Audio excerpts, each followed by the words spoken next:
All Yep, right, we're good. we Go want ahead. to, good evening, everybody. Good evening. I want to welcome you to our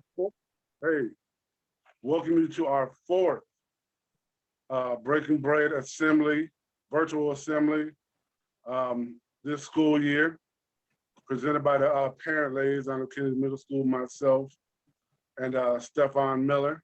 Hello, everybody. The top, Good there goes evening. Stefan. We also want to welcome our reoccurring panelists. Well, Reggie Brooks is on. Reggie is, well, let them know who you are, Reg. Hi, my name is Reggie Brooks. I am the family and community liaison here, or one of them here at Auburn High School. Okay. Yeah, I've been with the team since we got started this year. I love the work that they did, that Virgil and Stefan did last year, so I'm just happy to be here. Here's Ms. Z. She's coming in now. Okay. All right, all right. Hey, Ms. Z. Hi, let me get my camera on here. So sorry. Oh, no, We're you happy good. to have you, Miss Z. We glad you made it. Okay, Yeah. I think I'm on now. Okay. Yeah. Yeah, okay, I'm so sorry, guys. That's okay. Always something. I Okay, know we are all busy. yes, yes. Okay, how many we have here? How 10. many- How many people do we have in the, We got 10. oh, good, good, good. Okay. Hey, Ms. Z, just want to introduce yourself and tell everybody who you are and what you do. Hi, I'm Carroll Zubolton. I'm the Community Resource Coordinator at Ellis Elementary. My job is to support families and to find resources to help them to enhance the quality of their lives, basically. Mhm. Excellent. Excellent. Awesome. Thank you, Ms. Z. Okay, All right, bear with me, I'm trying to navigate this camera. And I just said hello to everybody, but I'll go ahead and introduce myself too. I'm Stefan Miller. I'm the parent liaison at Kennedy Middle School, and also an advocate for our students in Rockford, and just wanting to see our students and our community in a better place. That's excellent. excellent. Yeah. Once again, Virgil Hobson, the other parent liaison of Kennedy Middle School. We welcome you to this special edition, Breaking Bread Assembly, presented by us. Recurring guests, like I said, Carroll Zubolton, Reggie Brooks. We want to welcome our special guests. First of all, my mother, Bettye Hobson. Yeah, Yes, I'm Bettye Hobson. I'm the mother of 4 adult children. I live in. What you mean for? No, I'm sorry. 3 adult children. Come on, some mom ain't telling me. Some kids telling me. No, 3 adult children. My husband passed away in 2004. I came here by way of the Christ Corporation, Beverly, Illinois. I've been in the business, have owned my own cleaning business for 35 years in Rockford cleaning, and industrial cleaning all over Rockford. And then we have the pleasure of having Miss Flossie Hoarde. You can introduce yourself, Miss Flossie. I think she stepped away from the camera. Here I am. I'm back. I'm sorry. I had to take care of important business. Good afternoon, everyone. Again, my name is Flossie Hoarde, and I am a parent educator with the Rockford Public Schools Early Childhood Program Prevention Initiative is referred to PI, and we work with families and children from the ages of 0 to 3 years of age. We prepare families and their children to transition from the home to preschool. We connect parents to resources. We have family engagement. We also have a literacy program where we give out books. We also have different programs where we bring families together, like family night. We do interaction with the Discovery Center, the Rockford Public Library, and several other agencies. So we connect the parents from home to preschool with experience that they will be prepared to know what they can expect from the preschool experience within the Rockford Public Schools. Awesome, Wonderful. awesome. Awesome. Yep. So thank you, Ms. Flossie. Has Mr. Boyd made it in yet? Yes. Mr. Boyd is here? Yes, he is. Sir, All I'm right. here. Mr. Boyd, go ahead and introduce yourself, bro. For those that don't know me, I'm Jeffrey Boyd.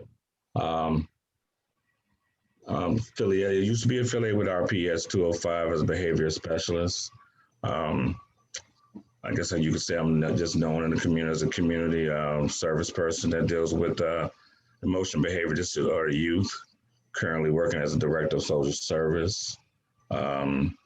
Miss Hobson and Virgil, they've been family for a long time. Though my mother was Eva Boyd, one of the co-persons for the People Who Care lawsuit. That's about basically it right now. Awesome. Well, thank you, bro, Okay, for being wonderful. our guest, and thank everybody for attending. I'm sure there'll be some people checking in a little later for in this special edition of Breaking Bread. The topic of discussion today will be moving your voices to action. Moving your voices to action. And you know, while we're doing this, you can kind of think about what does that mean to you? Moving your voices to action. We're gonna do, how many people do we have on, Reg? We have 11 people all together, but it's 7. There's 7 of us who are special guests and panelists and hosts. So there's 4 people that, you know, are audience members. Right. Can we do, instead of doing the 4 breakout rooms, can we just do 2? And then we'll have 2 of us of the host and the panelists in each one instead of doing the 4 breakout rooms. Does that sound right? Yep. We could do that. And how long are the breakout rooms gonna be? Can we do 15 minutes, Reggie? Let's do 15. Okay. Yeah, so for those who, I didn't explain what the breakout rooms are. So we got 4 topics that we're gonna be talking about. And we wanted to be an interactive and honest discussion in these breakout rooms. 4 different topics that we're gonna be addressing. Being intentional is one, elective and vocational opportunities is the next, cultural disconnections, and then also taking on change in a healthy way. So in each breakout room, we're gonna be discussing 2 of those for about 15 minutes. And then we're gonna all come back together and just go over what we discussed and have an overall collective discussion. So thank everybody for being here. Red is gonna set us up to take us to the other side. Yeah. So you should be getting a notification on your screen. It should say join breakout room right now. Just go ahead and click that. So you see that? Yep. Join breakout room. Go ahead and hit that join. See y'all in about 15 minutes. Room and think tank. What's going on, everybody? Want to get in the break room with y'all. Man, I'm glad I got a breakout room with Regina. Hold on already, Jeff. Reggie, can I go to my mama? No.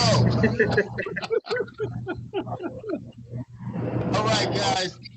We don't have a whole bunch of time, so I think everybody kind of knows everyone. Everybody here is kind of almost district employees for the most part, or at least have been. Well, Regina, you so close to it. You so close to being a district employee, it don't make no sense. Jeff, do you know Tamika up at the top? No, I don't believe, I can't see too well. I got the good focus on, but I believe I've seen it, but yes, I know her. Yes, I thought so. And Reggie works with Auburn High School. He's also a family and parent liaison at Auburn.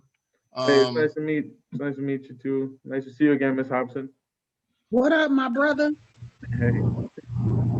Okay, guys, we got about 15 minutes to kind of unpack these two topics. The first topic, I just want to say something to kind of open the door to this topic.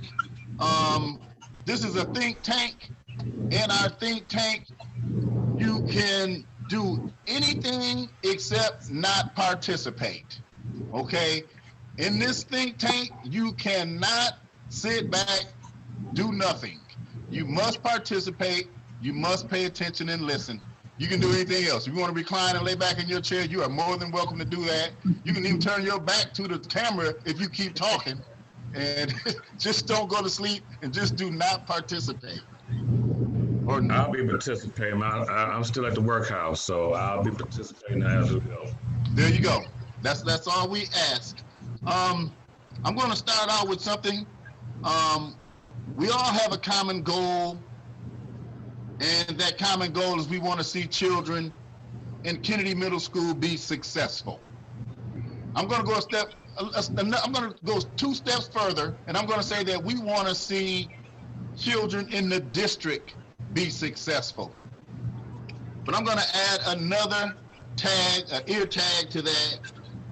We also want to see people in the community take steps to help our children better have success within the district.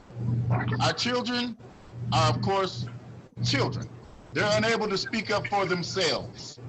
They need to have people like you and I speak up for them. So we're encouraging, with our title today, we're encouraging moving your voices to action. We've been silent far too long, and the silence has brewed apathy and hopelessness. So we have to somehow mobilize and become a people who are willing to raise their voices and speak out about all of this school failure. Okay, what we want to explore today first, our first bullet to explore is vocational education. Is it time for our school system, Rockford Public Schools, to explore vocational learning again? And what should that look like? Regina? I think it is time for it. It's past time for it. We had Rockford Career Center, VOTEC, when I was in high school here, and it was connected to Jefferson High School. And it opened doors and opened eyes for, young people to see things that they were interested in, as far as a work ethic or something in that manner. So I do think it's time, and how it should look, I'm not really sure. There's so many empty buildings here in the city of Rockford that could be utilized in that manner.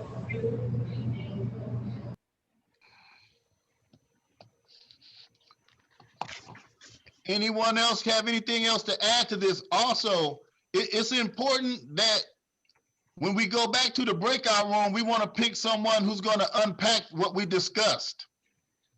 I don't want to have to be the one to do that, because we should get someone else to participate. That's what this is all about. So if we can get someone else within the breakout room to unpack what we discussed, it could be all bullet points. Jeff, how do you feel about the vocational learning experience? Yay or nay for you? I'm gonna say yay. Here's why we need to bring the aspect of vocational opportunities back to the Rockford Public Schools. If we look at when, like Regina said, when we were in school, we had vocational opportunities along with electives. But since then, you can say since they've taken it out of school since what, the 1990s or early 2000s, you can look at the dropout rate of our of minority students has been probably around about 38% higher than the regular the normal dropout rate. Reason being, if you look at right now, The only thing that the schools are offering is the CNA opportunities, going to doing little CNA things like that's offered over at Auburn High School. Um, I think we need to not just the high school level. We need to go back to the middle school, because when we was in middle school, we had wood shop class, we had metal, we had home economics. Right now, you can't even a kid can't even tell you how to thread a needle. You know, they don't even know how to sew. You know, they don't know how to do those things. And I think when if with those things being taken out of the school system, the kids lose interest. You know, when we was in school, you know, I love to cook now. I learned the fact of, you know, not just from my parent, but, you know, you learn the different other aspects of it. And so you begin to like it. And, okay, I'm going to school today because I know I'm going to home economics. I'm going to do something I like. You get motivated by those things. And we've taken that out.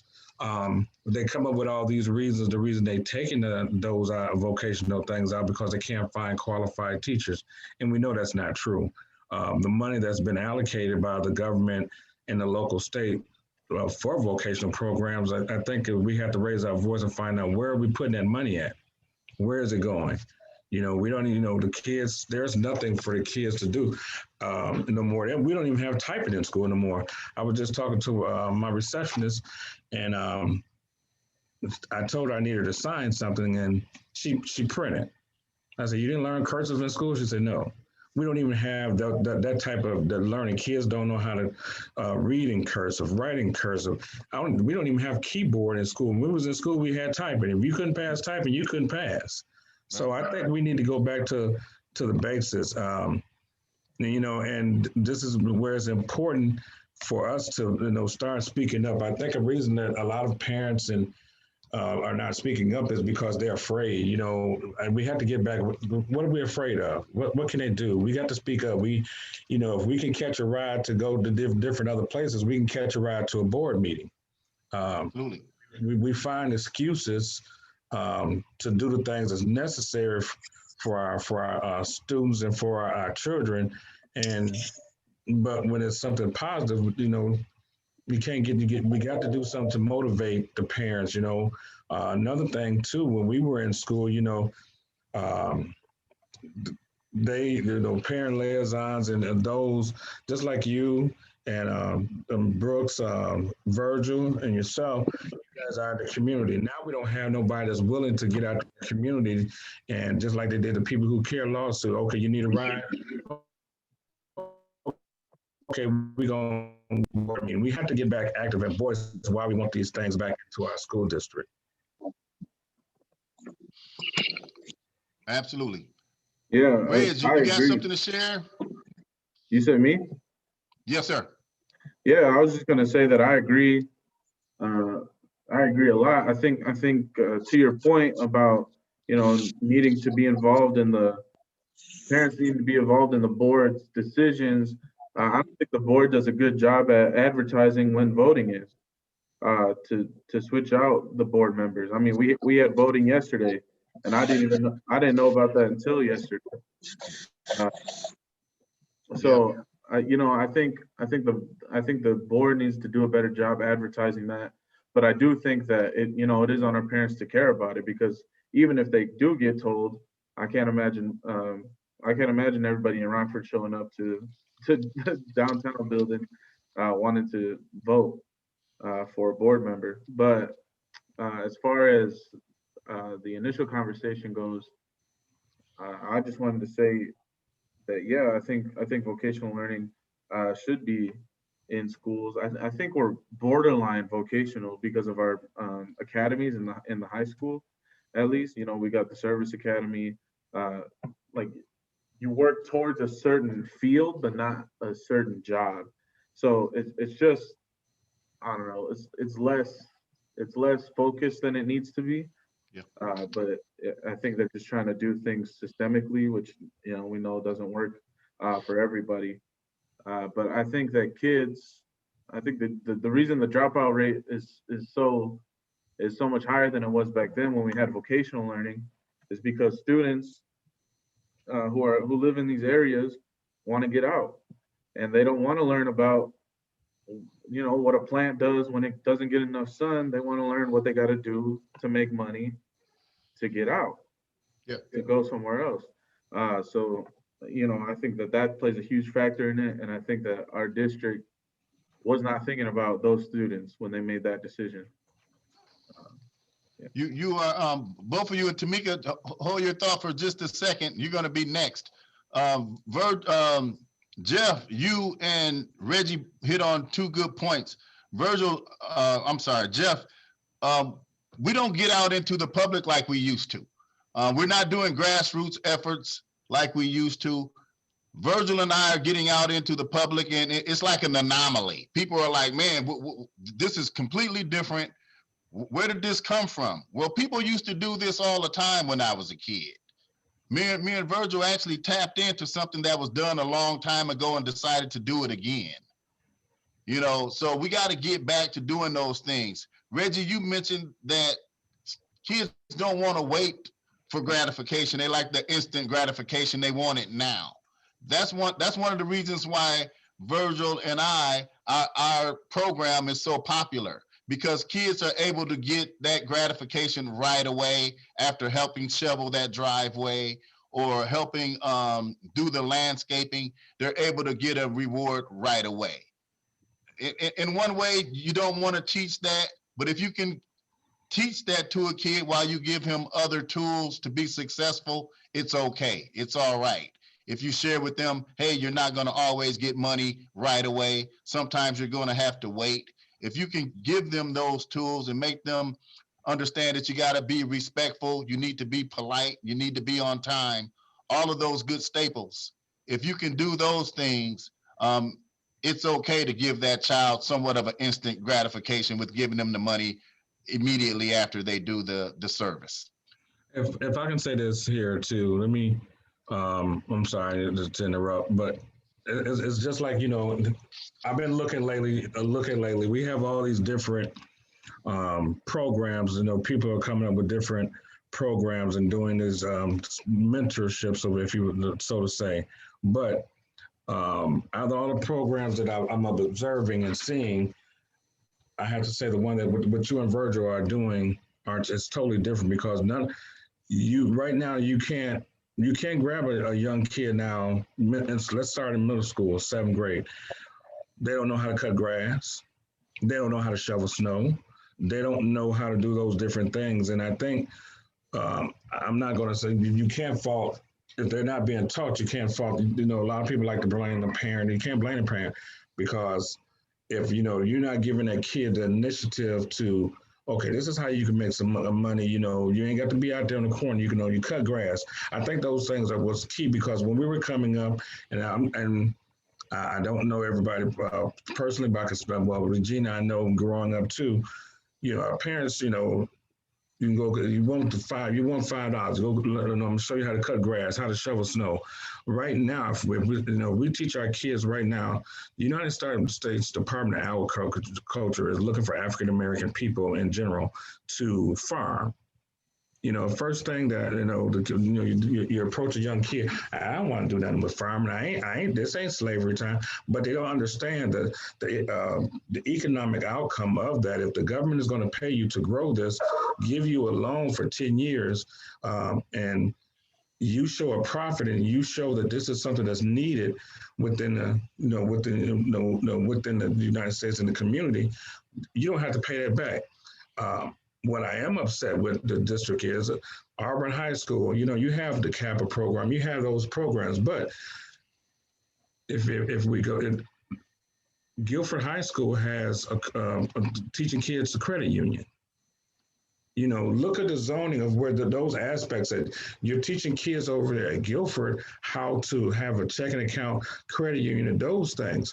We're not teaching our low poverty, you could say, income individuals how to do those things.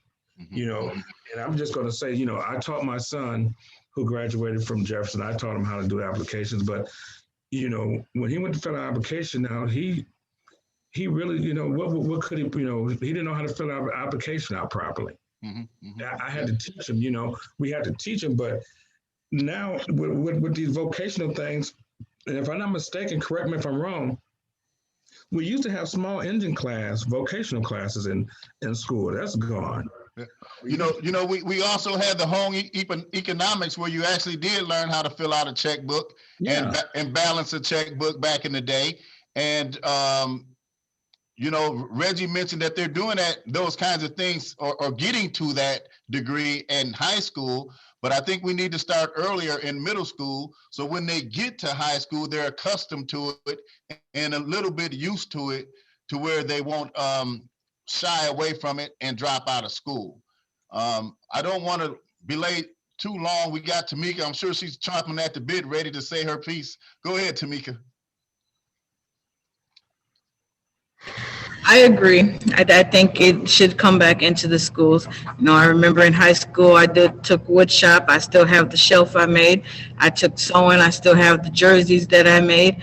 High school, I took typing. I learned how to type. I can't type as fast as I would have liked to, but I still can do the basic typing. And you know, I got to look at the keyboard, but it was still fun learning to do it. You know, I feel like they're just pushing these kids into the background and saying that it's the parents' job to teach them this. And a lot of these kids don't want to go to school because it's not fun for them. They go there and, you know, some of them can't learn because they got this one over here yelling at the teacher spending all her time doing that when they're, you know, trying to sit there and get their education. It's like I personally come into this district. I didn't graduate from this district. My kids have been here for the last 5 years. I came from District U46 out in Elgin, and I loved it. I moved here to take care of a family member, and then I ended up sending my son back. And him leaving here, he had no credits. He was a freshman in high school, no credits. Sending him back over there, the programs that they have over there, for every class he passed, he got 2 credits. He was able to take his regular classes plus whatever classes he was behind on online. And it was, classroom sizes was a little bit smaller than a normal classroom, but he felt like he got that one-on-one attention. And he had, you know, if he had needed help, he got it. But I just feel like this district doesn't care about its kids. They care about the money that's coming in and how they can say they're spending it when they're not spending on what should be spent on. You know, a lot of people share those same sentiments. I know it's not working. Is it time to leave the breakout room, Reg? Look like we got 54 seconds before we leave. Yep. Yeah, we're probably going to end up going back to the breakout room and then, or to the 4 room and then breaking out again, I'm thinking. But we'll talk with Virgil and see if that's what we want to do. We still look like we got plenty of time to do that. Yep. You know, I want to say before we end it, what Tamika is saying is true. I went to school here in 205, but I left and went to Mississippi. Most of the classes that you have in the Mississippi area, I mean, in the South, are smaller classrooms. We wonder why a lot of the Southern students are doing better in school, smaller classrooms, and there's and they still have vocational. They still have those opportunities. You know, I was just looking and had a conversation today. Rockford, we have 2 economic. Okay, Mrs. Hobson. Hey, we need more time. Hey, we back, y'all. Man, we did too, bro. Yeah, we was unpacking this thing, man. Bro. Yeah. As I was saying. Okay. Is everybody back? Yeah. Yeah, I think so. Hold on, bear with me. Wait, I'm sorry, y'all. I'm sorry. Yeah, we're still unpacking the first topic. Yep. If y'all don't mind. Yeah, not at all. So we're gonna discuss on the other side in the breakout rooms. To be honest with you, we only got into one of our subjects because we just got so deep, man. Same here. And my mother had just started sharing her thoughts. So I'm gonna ask her, if you guys don't mind, just to share the first topic that we were talking about and just share her thoughts in regards to what we discussed and what other information that she wants to share. Okay. And the thing that we talked about, Ms. Z, was cultural disconnections. So I'm gonna let my mom just talk about a little bit about the stuff on the other side in the breakout room and whatever information she wanted to share. Okay. Okay. As I was saying, I grew up in Georgia, finished high school in Georgia. Now I'm here in Rockford, Illinois. I lived in Southwest Rockford for 11 years, and I didn't see a lot of progress as far as schooling was concerned. So I migrated to the east side of Rockford for many reasons, not just for work, but for school for my children. My children got their formative years in the Catholic schools. My husband and I were working. So when they moved out here near Jefferson and Froberg and Flynn Middle School, that's where they started attending school. So I was thinking that those schools were more equipped with the school than the schools on the west side of town. That's one of my reasons for moving. And I often think, what would have happened if I had really stayed? I don't know. I think about it. I also think about Booker Washington Center. At the time I lived in Southwest Rockford, Booker Washington was booming. We were together as a teacher. But when Booker burnt down, the old Booker burnt down, I don't know whether a lot of people know about that. A lot of the things that went on, activities, community activities that went on was at Booker. So when that school and that place was not replaced and everybody got their own separate thing, that broke up a lot of the intervention between our Black people. We sort of forgot about each other, pretty much. We got our own gyms, our own this, and there was a disconnect. I saw a disconnect at that time. It's not been reconnected. As Miss Flossie was saying, we gotta care about each other. You hit it real hard. We gotta think about each other. We don't think about each other. Once we have moved to the east side, we forget about the west side. We forget about the children out over that really need us. Yeah. Our 14-year-old mothers, our 14-year-old fathers that really need us. And some of us are sad that because my children graduated in 85, 88, and 89, especially from Jefferson High School. But I thought that a lot of things that were going on in those schools they were disconnected because you didn't have a lot of people that looked like us that were teaching. I remember I talked to my son about it all the time. He was the first one that graduated. I said, every year you all are talking about Go Telling on the Mountain about James Baldwin. Who else was that? James Baldwin. Nessa can take your report and report hers. That's all you're talking about, James Baldwin. You're not talking about too much of anything else. And there was no connect between the teachers and the children there at Jefferson, even though they were more equipped. I hear a lot of children that they went to Jefferson. They didn't get the connection they thought they should have gotten until they had left Jefferson and left Rockford. And I understand that. Wow. I had no connection that much at all with Georgia. Well, I learned what I learned because I remember the kids not knowing the government and a lot of stuff they didn't know. I had 8th grade, Pyramid Constitution, all this stuff. No Black history really. We read about Alice in Wonderland, that kind of stuff in Georgia, but nothing about not Black history, not about yourself. I have a question for Mrs. Hobson, Ms. Flossie Hoarde, and also Jeff Boyd. How were you able to mobilize and get people involved when you guys were coming up? Was it the civil rights time that motivated things for you all? Did we have some of our religious leaders, people from the community who were just great speakers and great people to get people going? What was it that mobilized you and got you going at the same time? Well, in my school, my teachers, we were very.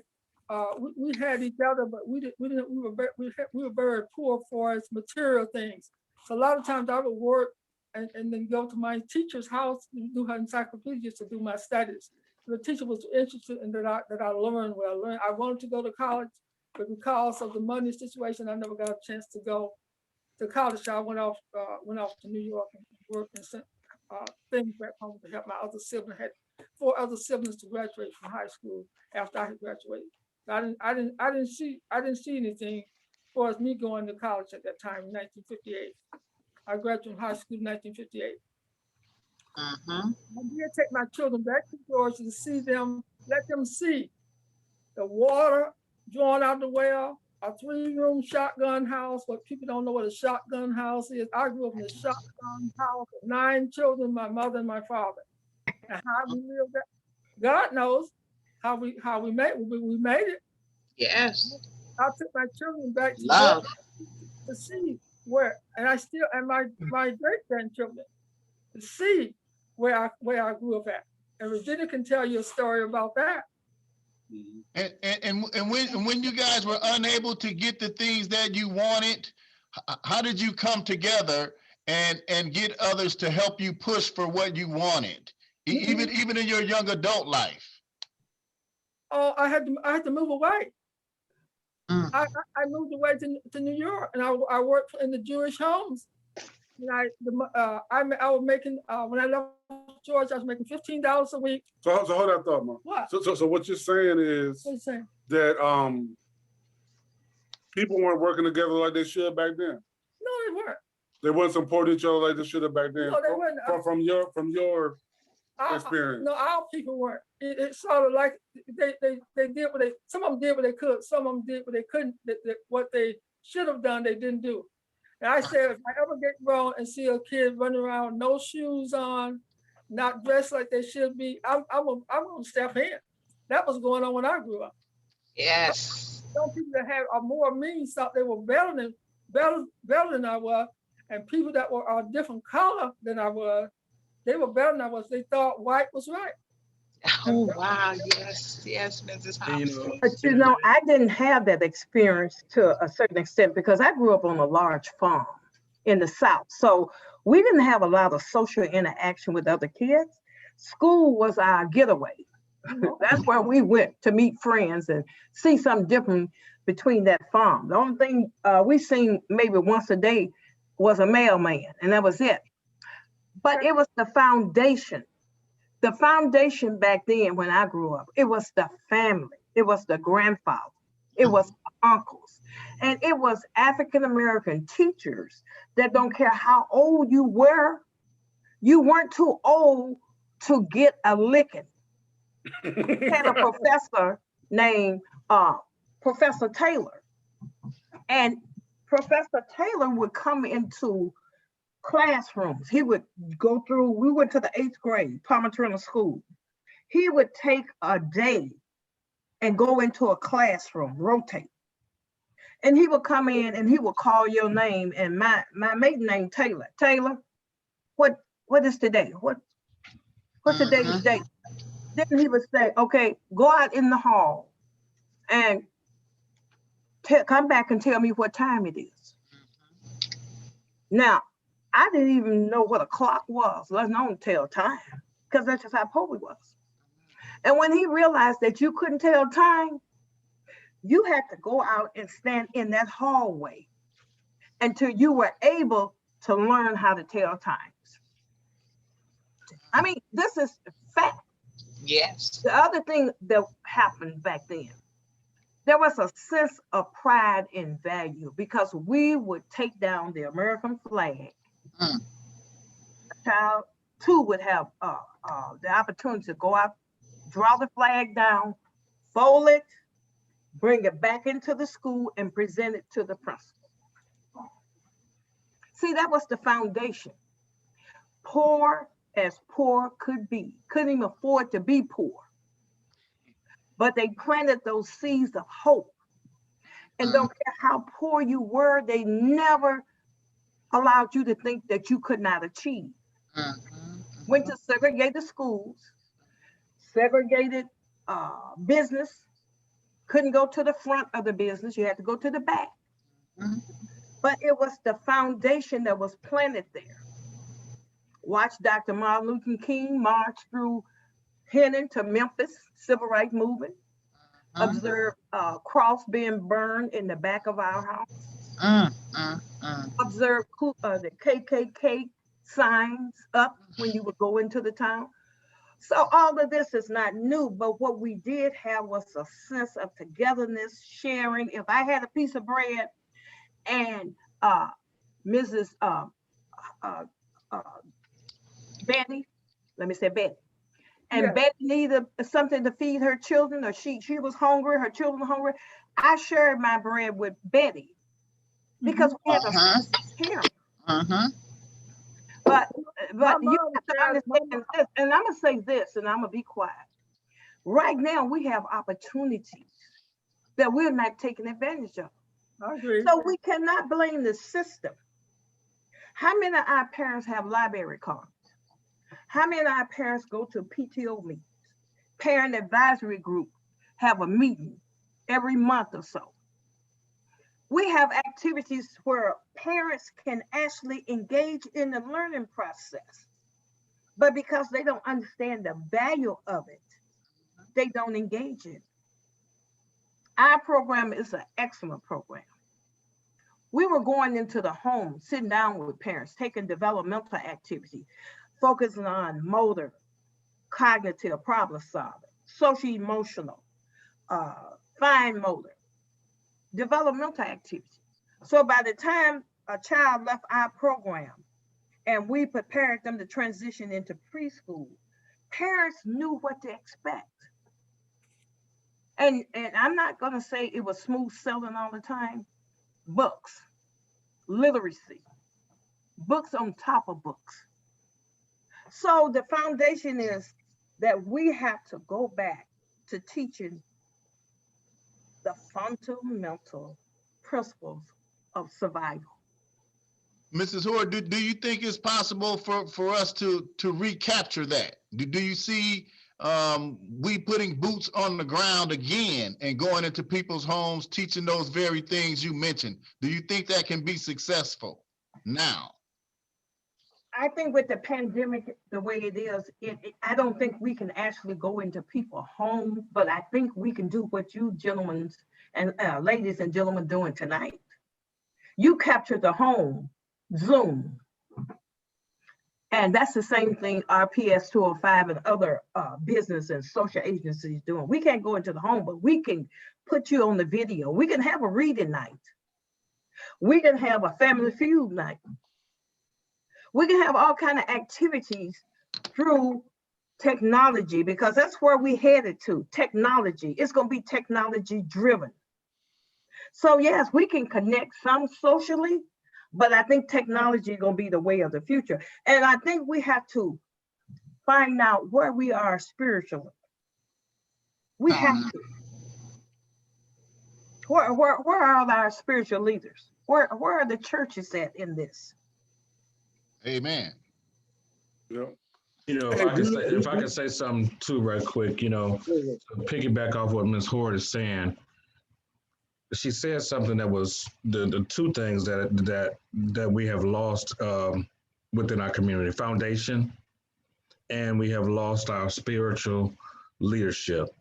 You know, and I can go. I think I was, when I finished high school, I was in Ellisville, Mississippi, the home of the Klan.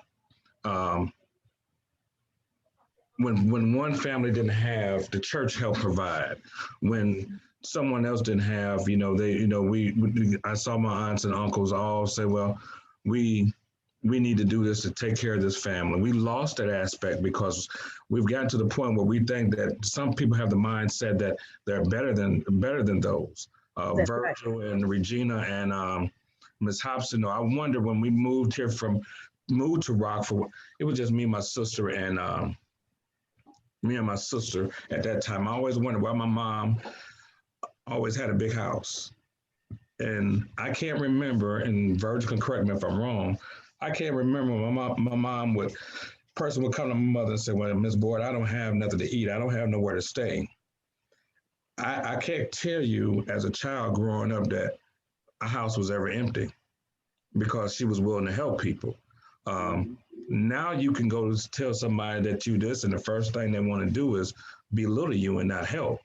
And right now, you know, I'm just gonna say this, and I hope I don't step on nobody's toes. Keep it real, Jeff. Keep it real. We don't have the community, and I'm just going to say Christian leaders, because I don't see we can in our communities. If you can see on the west side of town, we got North Love, we got all the other churches coming in our community, taking our children to Sunday school, taking them to giving back to school things. We don't see none of the African American churches doing those things.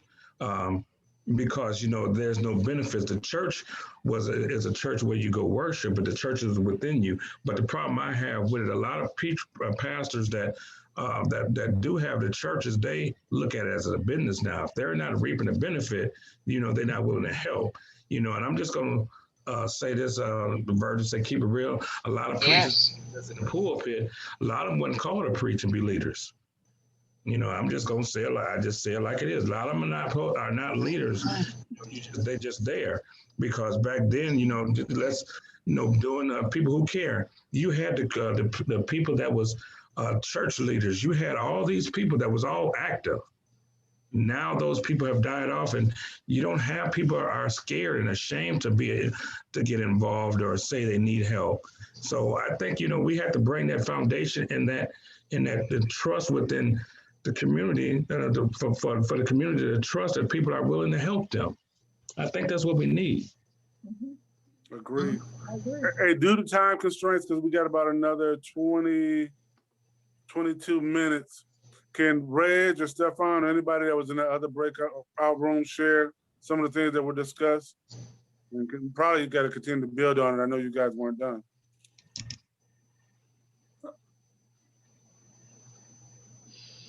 Well, I guess Stefan said he wanted somebody to speak besides him. We talked about in the breakout room, which was, we were getting very deep. When we talked about that the reason that we having such a you could say a higher, you could just say the kids are being less interested in school because we don't have vocational like we used to, wood shop, class, welding. We don't have those different things that we used to have back then. We were saying that if these kids are presented with these things, that, hey, this is what, you can get your job with wood, construction worker. You can get a job welding, you can get a job as a homemaker. We don't have home ec. We were talking about kids now can't even read cursive. They can't write cursive. They can't do none of the things that was offered. Now they don't even have those things.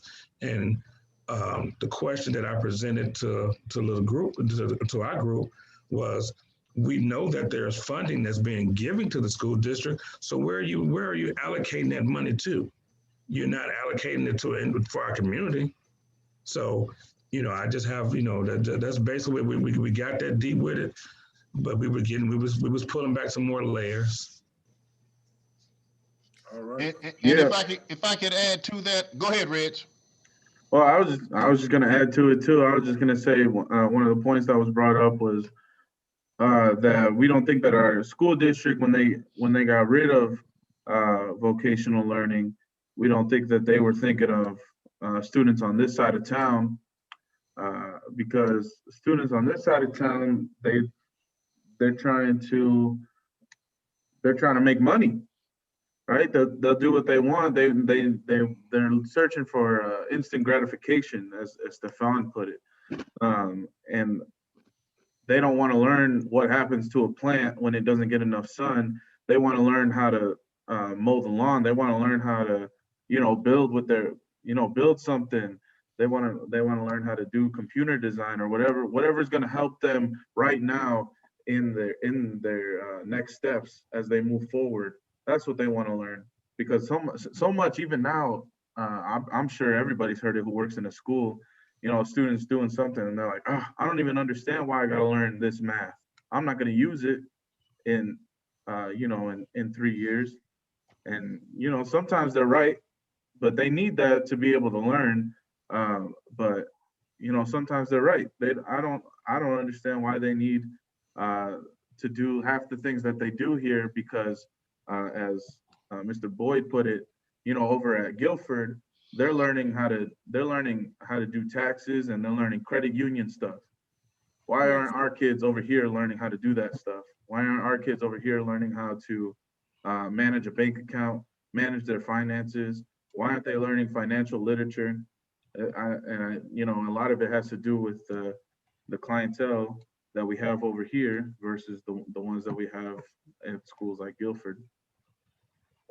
And if I could add, also, there's a research and a study done by the United Way that 33% of middle schoolers are not prepared to graduate high school.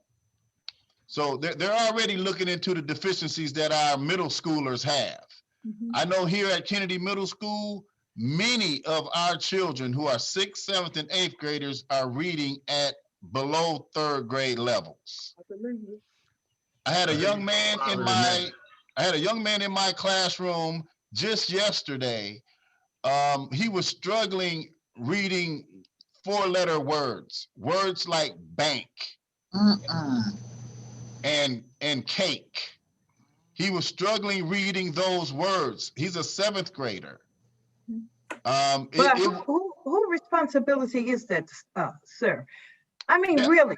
Now, I mean, let's think about it.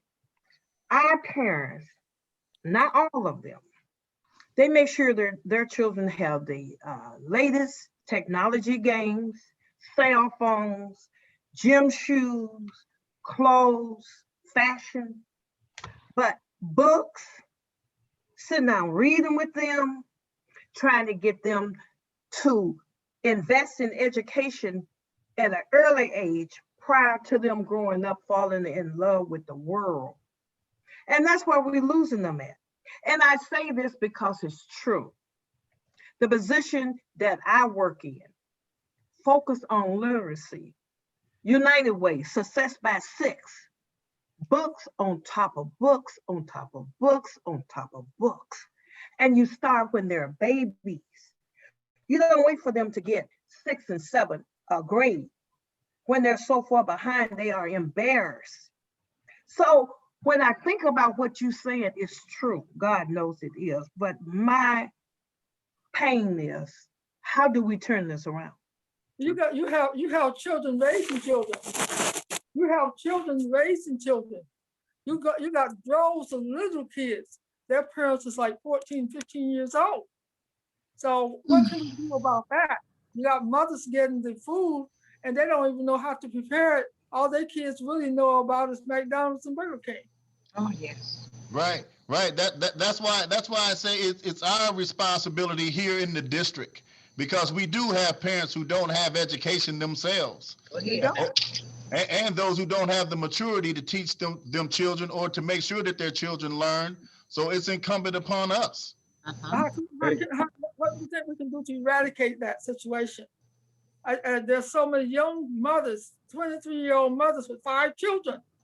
What's that? She doesn't really know what being a mother is. Right now, we're dealing with, one of the problems that we're dealing with is that you're dealing with a number, 2 or 3 generations that are disconnected with education. Excuse me, Reggie's trying to get attention of you all. Oh, okay. Go ahead, Reg. Oh, no, it's fine. We moved on from the subject. It's okay. You can keep going, Virgil. Thank you though, Ms. Hobson. But the disconnect is generational. We're dealing with generations that a lot of our kids weren't taught in an intentional way to spark their interest, to apply what they've learned to their lives, and especially poor kids of color.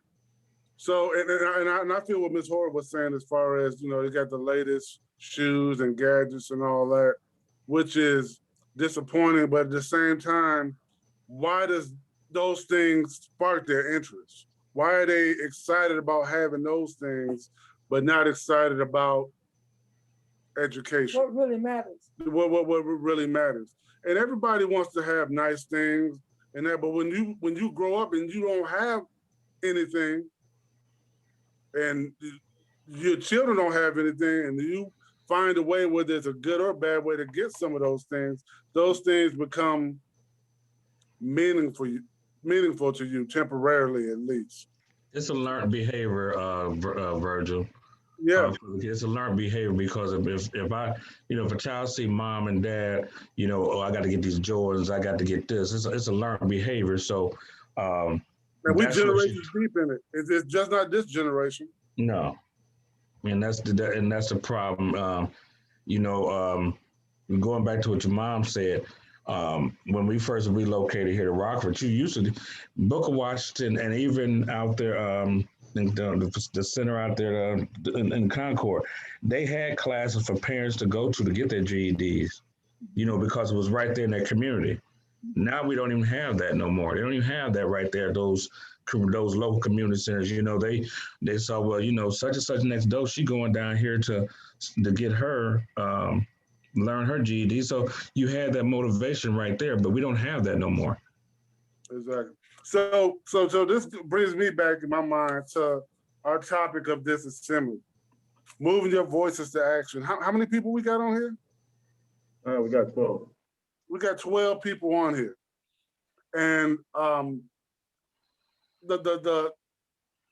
majority of things that we're talking about, we agree mostly with the things that are missing. And Mr. Miller talked about mobilizing earlier. So not all of us know everything, but we are more of an expert than some that we have to answer to. Oh, I shouldn't say we have to answer to, that we feel we have to answer to. We're more expert because we're invested in this. We care about this. This is our loved ones, our families, our cousins, the children of people we grew up with and know are affected by what's going on. So what's to stop us from rallying the knowledge that we have and knowing some of the things that need to be done to demand, hey, we pay our tax dollars just like everybody else. We care about these children just as much, if not more, than some of you. And we demand that this be changed.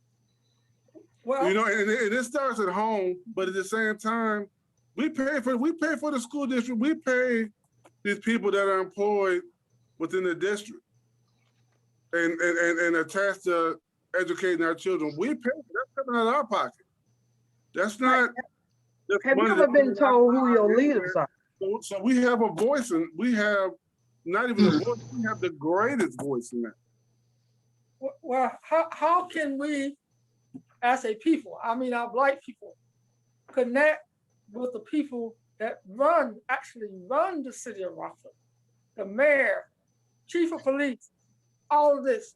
How can we come together with those people to help to make changes that need to be made? Well, you can't ask nicely all the time because they see what's going on just as much as we do. I don't know if they do or not, because some of them didn't grow up like we did, Virgil. But they drive around town just like us. They drive around town, but what about from their early beginning?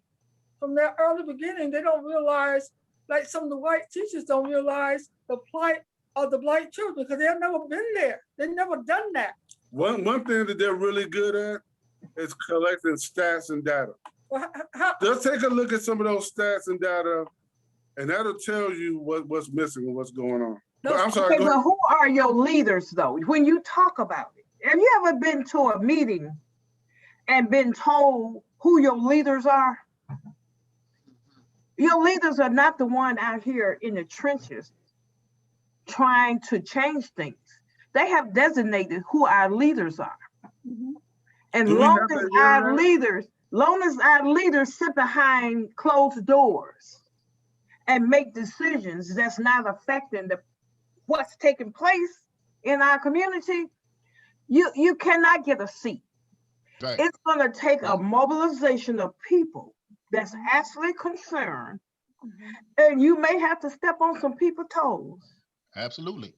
But in order for change to come, you have to change what has been consistently failing for the past 50 years.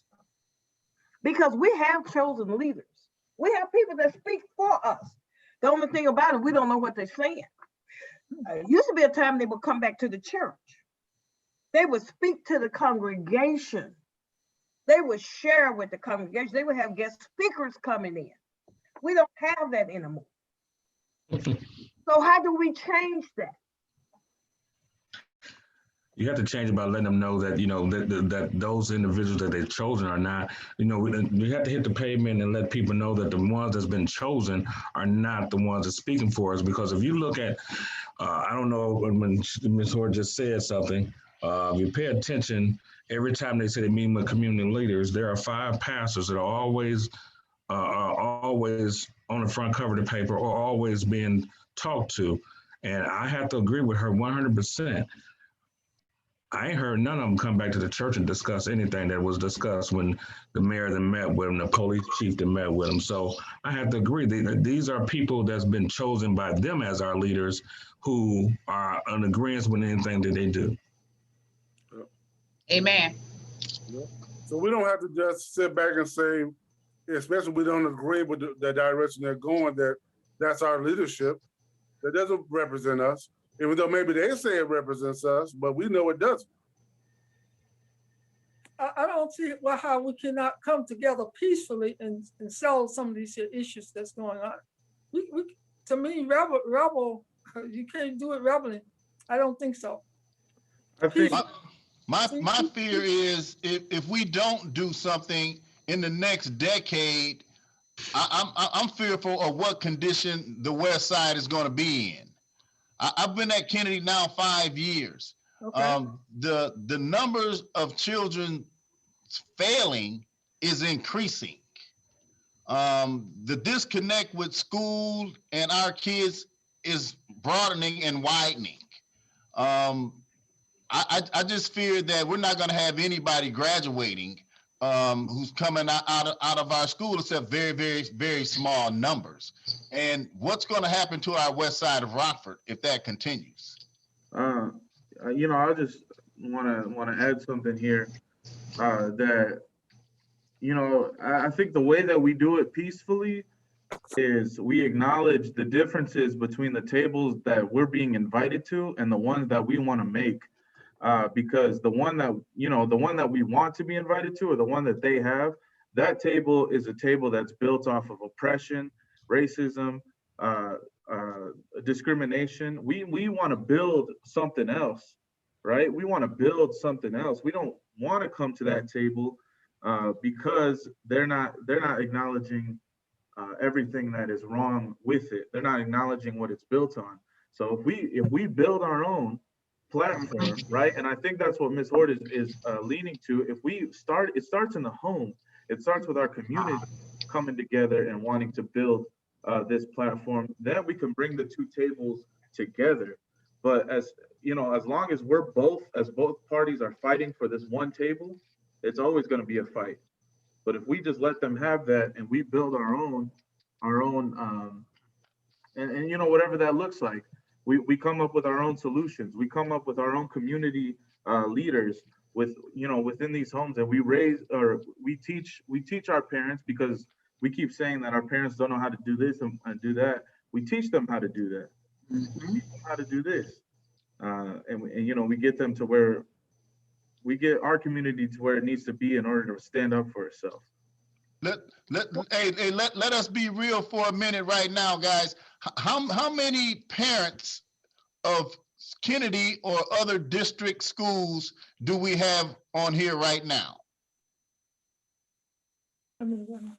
Alethea? Well, I'm a parent if I count.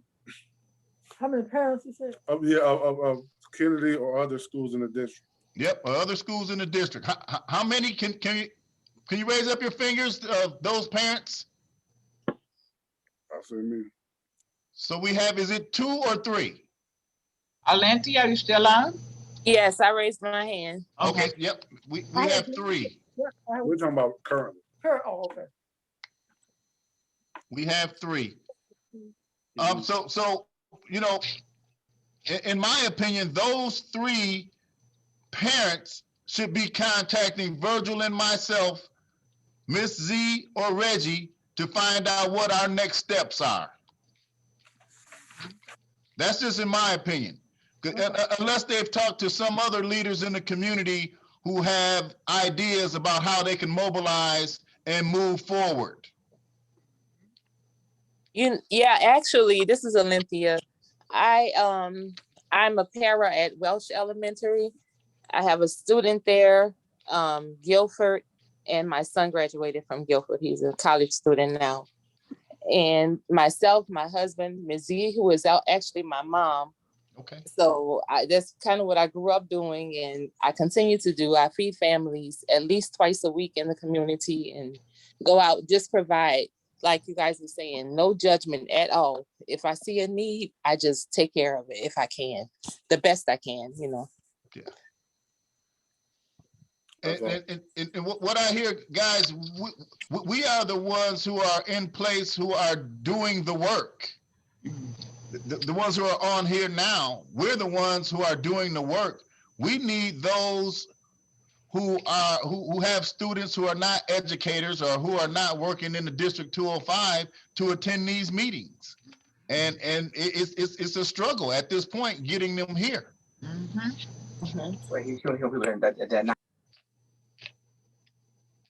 So that's all about that's the mobilizing piece there. We got to get them to the table. We got to get them to sign on to the Zoom meetings. Me and Virgil are taking time trying to go door to door.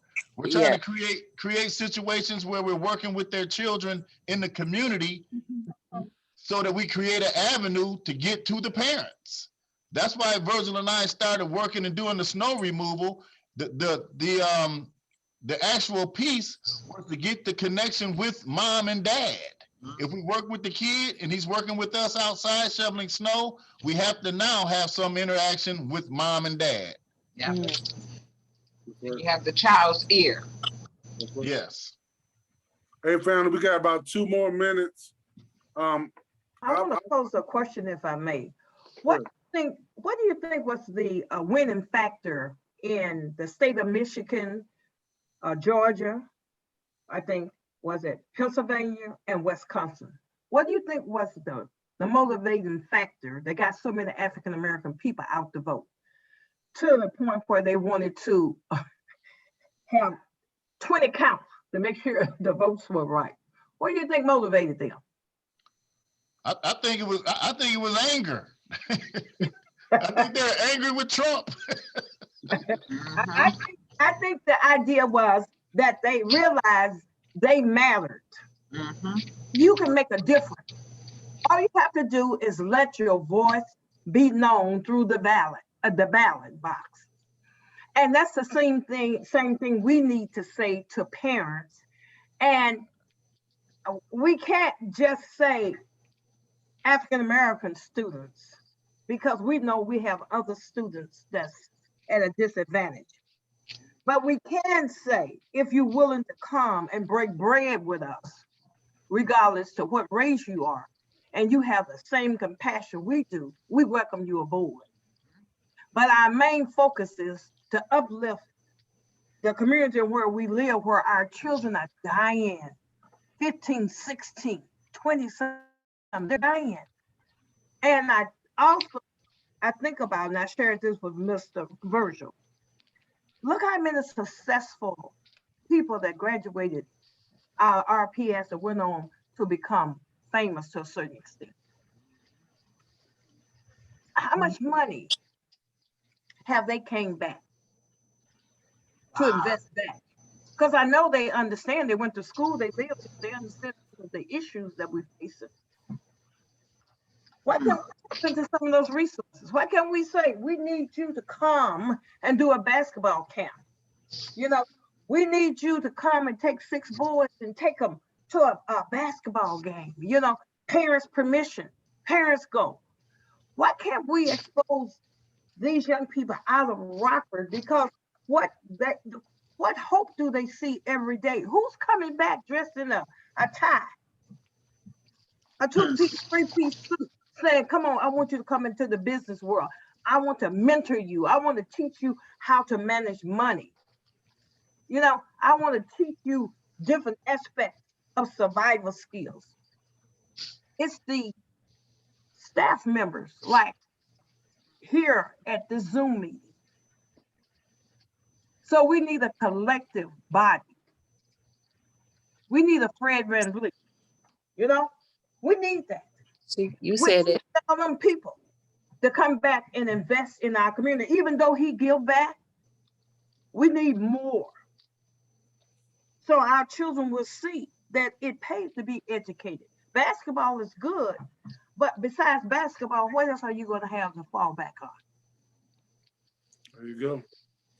Hey, we're getting ready to close out. We run out of time. Want to thank all our special guests, Jeff Boyd, my mom, Bettye Hobson, Miss Flossie Hoarde, of course, our reoccurring panelists, Miss Carroll Zubolton and Reggie. Man, thank y'all for your honesty, your truth, and just commitment to making a difference for our youth. Thank you. For moving your Thank voice you. to action, because I know we're ready.